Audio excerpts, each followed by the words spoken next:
साथियों, इस वीडियो में हम आप लोगों को बताएंगे कि जो फेमा एक्ट का जो अमेंडमेंट रूल 2015 है उसमें एक शेड्यूल थर्ड है।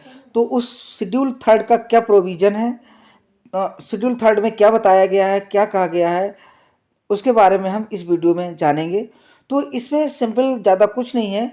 इसमें ये बताया गया है कि जो अदर देन इंडिविजुअल है तो उसकी केस में, उसके संदर्भ में हम कितना पैसा अब्रॉड के लिए ट्रांसफ़र कर सकते हैं LRS स्कीम के तहत। ठीक है, तो इसमें क्या है कि जैसे इंडिविजुअल के लिए तो क्या है, इंडिविजुअल के लिए हम $2.5 लाख तक पैसा भेज सकते हैं without any permission from the RBI as well as government of India. But other than अगर इंडिविजुअल्स की बात करें तो वो कितना पैसा भेज सकता है, कितना पैसा रिमिट कर सकता है, उसके बारे में हम देखेंगे। तो आइए शुरू करते हैं कि जो शेड्यूल थर्ड है फेमा एक्ट की अमेंडमेंट रूल्स 2015, ये अवेलेबल है। किसके लिए अवेलेबल है? पर्सन्स के लिए अदर देन इंडिविजुअल्स, इंडिविजुअल के अलावा अन्य लोगों के लिए ये अवेलेबल है। ठीक है, the following facilities are available to person other than individual. नीचे जो कुछ फैसिलिटीज दी गई हैं तो वो इस शेड्यूल थर्ड के तहत अवेलेबल है अदर देन इंडिविजुअल। वो क्या है?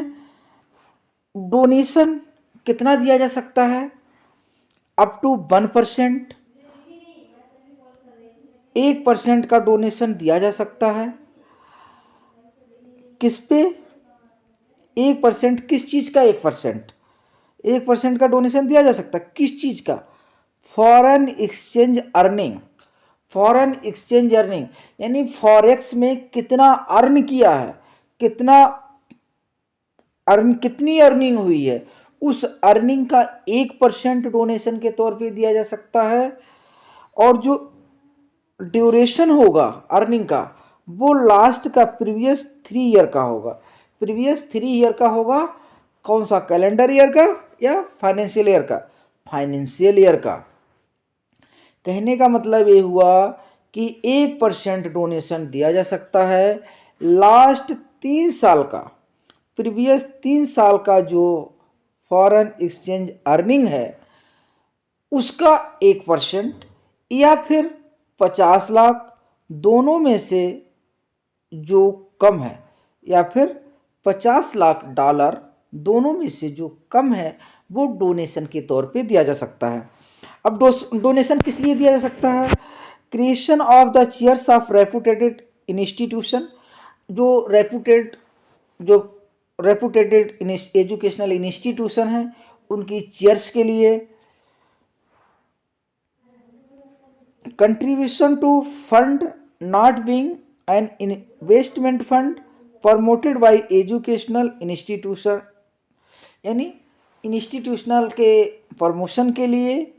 या कंट्रीब्यूशन टू टेक्निकल इंस्टीट्यूशन और बॉडी और association the field of activity the donor company. ठीक है, टेक्निकल कंट्रीब्यूशन टेक्निकल इंस्टीट्यूशंस के लिए दिया जा सकता है, बॉडी के लिए दिया जा सकता है, एसोसिएशन के लिए दिया जा सकता है। ठीक है, आई थिंक एक जो आपका फर्स्ट पॉइंट है वो क्लियर हो गया होगा कि 1% डोनेशन आपको देना है। 1% डोनेशन, 1% में जितनी अमाउंट बनेगी उतनी अमाउंट आप एज अ डोनेशन दे सकते हैं। किस अमाउंट का 1%? प्रीवियस 3 साल का जो फॉरेक्स एक्सचेंज अर्निंग्स है, जो फॉरेक्स एक्सचेंज अर्निंग्स हैं प्रीवियस 3 साल का, या $50 लाख, दोनों में से जो कम है वो एज अ डोनेशन के रूप में किसी फाइनेंशियल इंस्टीट्यूशंस को, किसी एजुकेशनल इंस्टीट्यूशंस को, टेक्निकल इंस्टीट्यूशन को, किसी भी बॉडी कॉरपोरेट को रिमिट किया जा सकता, एब्रॉड भेजा जा सकता है। दूसरा पॉइंट आइए देखते हैं। दूसरा पॉइंट है कि कमीशन दी जा सकती है। अगर कोई एब्रॉड का, यानी NRI, मतलब एब्रॉड का, अगर कोई बंदा जो एब्रॉड में रहता है, कोई एब्रॉड का ब्रोकर है और वो इंडिया के अंदर भारत के अंदर कोई प्लाट, कोई फ्लैट खरीदवाता है, कोई लैंड खरीदवाता है, कमर्शियल प्लॉट खरीदवाता है या रेजिडेंशियल फ्लैट्स खरीदवाता है, तो उसके कमीशन, उसको कमीशन दी जा सकती है। कितनी कमीशन दी जा सकती है, आइए हम वो देख लेते हैं। तो इसमें $25,000 या देखिए, अब समझो कि अगर एब्रोड का कोई ब्रोकर है और उस एब्रोड के ब्रोकर ने इंडिया में कोई रेजिडेंशियल फ्लैट खरीदवाया है या कोई कमर्शियल प्लॉट्स खरीदवाए हैं, तो उसको $25,000 तक, कितना, $25,000 तक का उसको कमीशन दिया जा सकता है, सब्जेक्ट टू 5% ऑफ टोटल जितने में वो सेल का सौदा हुआ है, उस सौदे का 5%, यानी कि जो इनवर्ड रेमिटेंस हुआ है। भाई देखो, अगर यहाँ पर खरीदा जाएगा, प्लाट खरीदा जाएगा इंडिया में, तो बाहर से पैसा आएगा, तो जो पैसा बाहर से आएगा, यानी कि जो इंडिया से बाहर पैसा आएगा उसका 5%, यानी इनवर्ड रेमिटेंस का 5% या $25,000, दोनों में से जो कम है उसको एज अ कमीशन के रूप में एब्रोड के ब्रोकर को दिया जा सकता है।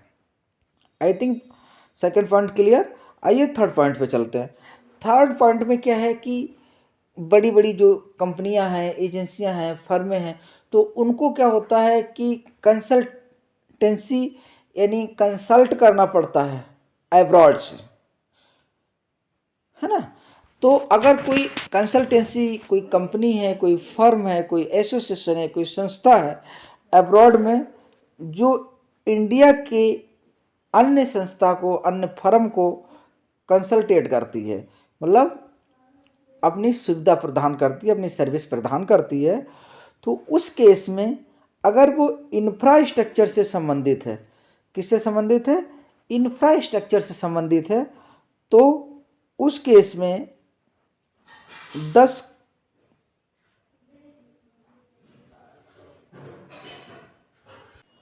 तो उस केस में अगर वो इंफ्रास्ट्रक्चर से संबंधित अगर कोई कंसल्टेंसी है, तो उसके लिए आप $1,00,000, कितना, वो सॉरी $1,00,00,000 आप पैसे दे सकते हैं।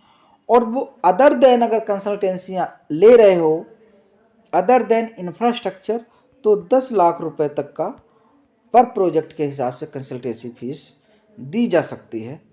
ठीक है, फोर्थ पॉइंट पे आइए।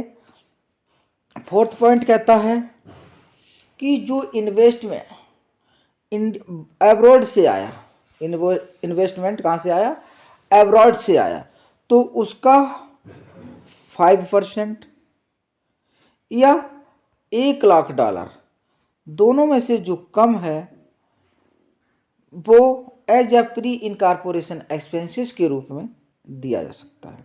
ठीक है, 5% किसका, इन्वेस्टमेंट का। कौन से इन्वेस्टमेंट का, जो इंडिया में आया। जैसे क्या होता है कि एब्रोड की कुछ कंपनियां हैं, फर्में हैं, वो इंडिया में मतलब इन्वेस्ट करती हैं, तो जितना इन्वेस्टमेंट एब्रोड से आएगा इंडिया में, ठीक है, उसका 5% या $1,00,000, दोनों में से जो कम है वो इंडियन एंटिटीज के द्वारा, किसके द्वारा, इंडियन एंटिटीज के द्वारा by way of reimbursement pre incorporation expenses के तौर पर दिया जा सकता है। ठीक है, नेक्स्ट आइए। नेक्स्ट है कि रिमिटेंस अप टू $2.5 लाख पर फाइनेंशियल और for the purpose of stipulated under para first of schedule 3 fame act rule. However all residential current account transaction undertaking by the such entities otherwise permissible without any limit under to be the disposed at the level of AD।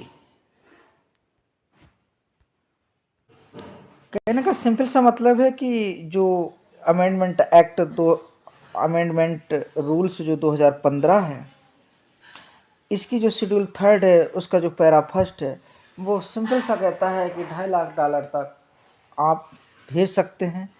और जहाँ पर कुछ फिर भी current account के लिए transaction अगर किसी एंटिटी के द्वारा किया जाता है, किसी संस्था के द्वारा किया जाता है, उस केस में ये 2.5 लाख रुपए जो $2.5 लाख जो है वो सीमा कोई मायने नहीं रखती है। यानी सिंपल सा कहने का मतलब ये हो गया कि वहाँ पर $2.5 लाख से ज़्यादा भी पैसा भेजा जा सकता है। इसके लिए जो ईडी होगा, जो अथराइज डीलर्स होंगे, तो उनको ये सर्टिफाई करना है, उनका सर्टिफिकेशन होना चाहिए कि ये जो पैसा भेजा जा रहा है ये बोनाफाइड इंटेंशन से भेजा जा रहा है या नहीं। यानी ये जो ट्रांजैक्शन हो रहा है वो ट्रांजैक्शन मेलाफाइड तो नहीं हो रहा है। ये ईडी की जिम्मेदारी है, ईडी की रिस्पॉन्सिबिलिटी है। थैंक यू दोस्तों। अगर वीडियो अच्छा लगा प्लीज़ लाइक कमेंट शेयर अवश्य करें।